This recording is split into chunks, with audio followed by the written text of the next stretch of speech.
It worked in mice. Worked in mice. Welcome back to It Worked in Mice, the podcast where we look at the shiny new toys in the science lab and wonder if they'll ever make it to the real world. I'm Alex. And I'm Piper. And of course they'll make it to the real world, Alex. That's the whole point of progress. You just have to be patient. Patient. Piper, they've been promising me a flying car since the 1950s. My feet are still firmly on the ground, and my car is still firmly in traffic. I'll believe the progress when I see it on the shelf. Well, you might be seeing our first topic on the shelf sooner than you think. Unless you're not interested in, potentially one of the biggest shakeups in reproductive health in over 60 years? You have my attention.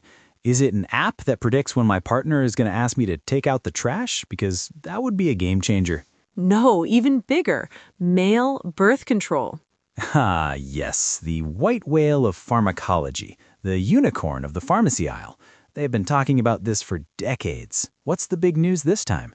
Did they find a special kind of seaweed that only works on Tuesdays? Very funny. No, this is actual molecular science from Michigan State University. Researchers have basically figured out the ignition switch for sperm. The ignition switch? Are we talking about a Ford or a Ferrari here? Let's go with Ferrari. So before they're, let's say, deployed, sperm are in a low-energy dormant state, just chilling out. But once they enter the female reproductive tract, they have to go into hyperdrive. They start swimming like their lives depend on it, because they do, and they have to get ready to fertilize the egg. This requires a massive, sudden burst of energy. So they're basically every teenager on a Saturday morning, lifeless until someone mentions food, and then it's a frantic sprint to the kitchen. Exactly. And scientists figured out how they make that sprint. They tracked how sperm use glucose, sugar, as fuel. They found a key enzyme called aldolase that acts like a molecular switch, converting that sugar into the high-octane fuel needed for the final dash. An enzyme named aldolase. Sounds like a budget soda brand. So what's the breakthrough? They found the switch, so now they can turn it off? That's the idea. If you can block that enzyme, you prevent the sperm from getting that critical energy burst. They can't make the final sprint. They just run out of gas before they reach the finish line. No frantic swimming, no fertilization. And this would be temporary, I assume. You're not flipping the switch off forever. Completely. In early studies with mice, hence our show's name, blocking a similar critical enzyme caused temporary infertility. This new discovery about aldolase is even more specific and targeted. The best part is that it's non-hormonal. Okay, that part is actually interesting. Most of the attempts I've heard about involved messing with hormones, which sounds like a recipe for a very moody, unpredictable disaster. It's a huge deal. A non-hormonal option would have far fewer side effects. It's not about changing the whole system, just about taking the keys out of the ignition for that final high-speed journey. So let's get down to it. When can I expect this little miracle pill? I'll clear a space in my medicine cabinet. Should I expect it next year, 5 years, or will my great-grandchildren be reading about the promising early trials? Okay, it's not coming tomorrow, but this is a massive leap in understanding the fundamental mechanics. It gives drug developers a very specific, very clear target to aim for. It's like knowing the exact wire you need to cut to disable the alarm. It makes everything that comes next much, much easier. A clear target, right. Well, I won't hold my breath, but I will concede it's a step up from seaweed. I'm impressed. A little bit. I'll take it. Now, from a tiny molecular switch to basically the biggest switch imaginable, are you ready to talk about something called the human exosome? The what now? The exosome? That sounds like a new convention center or a villain from a Marvel movie. What is the great exosome gonna do?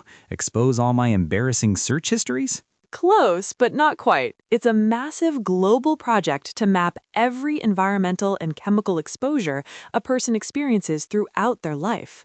Every single one. Viper, are you kidding me? Every bit of car exhaust I inhaled this morning, the pesticides on the apple I didn't wash properly, the weird chemicals in my new couch, they want to map all of that for everyone? That's the ambition, and there's a really compelling reason why. Think about the Human Genome Project. It was revolutionary, right? It mapped our DNA. But here's the kicker. Scientists estimate that our genes only account for about 10 to 20% of our disease risk. Only 10 to 20%?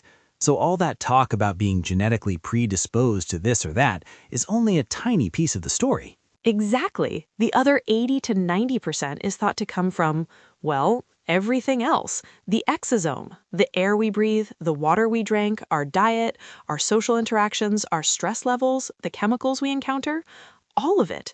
If your genetic code is the blueprint for a house, the exosome is the location, the weather, the quality of the building materials, the noisy neighbors, and whether it was built on a sinkhole. So this is the ultimate nature versus nurture debate, and they're building a giant map for nurture. How on earth is that even possible? It sounds like a supercomputer that hasn't been invented yet. That's where AI comes in. They're using artificial intelligence, advanced sensors, big data analytics, all the futuristic tech you can imagine to start piecing this puzzle together. They're creating regional chapters all over the world to start collecting data and building this map. You know, all this talk about mapping every chemical I've ever touched is making me a little paranoid. I think I need to go wash my hands for 10 seconds. And maybe my soul. It worked in mice. Worked in mice. That sounds real nice. Sounds real nice. Will it work for you?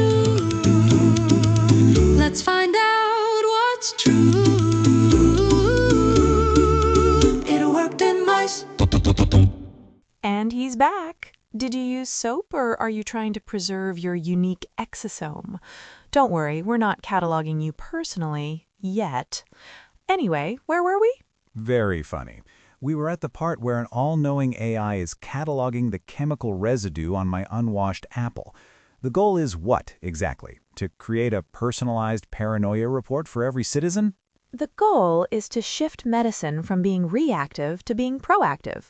Right now, we mostly focus on genetics. A doctor might say, you have a gene that puts you at a higher risk for heart disease. But what if they could also say, your genes are fine, but your lifelong exposure to a specific traffic pollutant combined with a chemical in your drinking water is the real driver of your health risk? So instead of just telling me my genes are bad, they can tell me to stop living next to a tire fire. Groundbreaking. It's more than that. It's about finding patterns on a massive scale.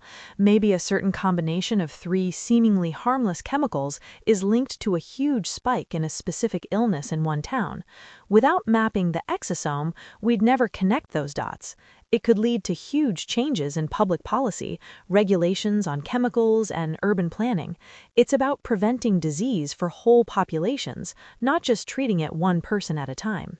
I'll admit the ambition is impressive, but it still feels like trying to count every grain of sand on every beach on the planet. I wish them luck. They're going to need it. It's a marathon, not a sprint, but it's a marathon worth running. And speaking of things that are incredibly complex and hard to map, let's bring it from the outside world to the one inside of us. Let's talk about your gut. Oh, wonderful. My favorite topic. Are we discussing my lunch choices? Because I stand by that burrito. It was magnificent. We're going deeper. We're talking about the hidden world of your gut microbiome. A global study just uncovered a mysterious group of bacteria that could be a key player in good health. A mysterious bacteria. I like it. A secret agent living in my intestines. Does it have a cool name like Agent Bifidus? It's called CAG170, and the mysterious part is that scientists haven't been able to grow it in a lab. They only know it exists because they can see its genetic fingerprint in microbiome samples. It's part of what they call the hidden microbiome. So it's like microbial dark matter. It's there, we know it's there, but we can't actually see it or hold it. What does this invisible bug do?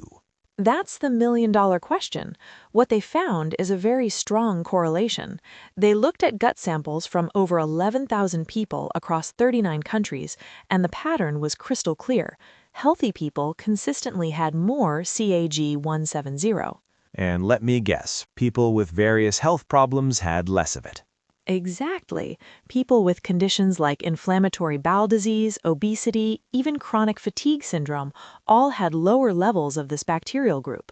Okay, the classic question from your friendly neighborhood cynic, causation or correlation? Does having less of this mystery bug make you sick, or does being sick create an environment that kills off the good mystery bugs, the eternal chicken or the egg of gut health? A totally fair question, and one the researchers are asking too. They don't have the definitive answer on that yet, but by analyzing its genetic code, they've found some amazing clues about what it might be doing.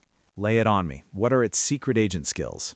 For one, it's a little vitamin factory. It has the genes to produce large amounts of vitamin B12, but interestingly, they think the B12 it makes is mostly to support the other beneficial bacteria in the gut, not necessarily for us directly. Oh, so it's a team player, a good neighbor. It's not just looking out for itself, it's helping the whole microbial community thrive. Precisely. It also has enzymes that are really good at breaking down carbohydrates, sugars, and fibers, so it's helping us digest our food efficiently while also feeding its neighbors. You can think of it as the friendly, helpful superintendent of your gut apartment building. It keeps the place clean, makes sure everyone has what they need, and fosters a happy, functional community. Okay, and when the superintendent is gone, the whole building starts to fall apart. Okay, I get the analogy.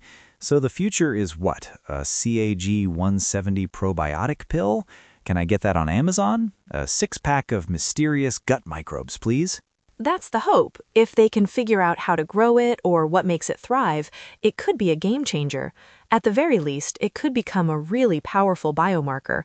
A simple test could tell you your CAG 170 levels, giving you a snapshot of your overall gut health. I have to admit, that's pretty cool. An invisible, vitamin-making, community-building superbug. Science is weird.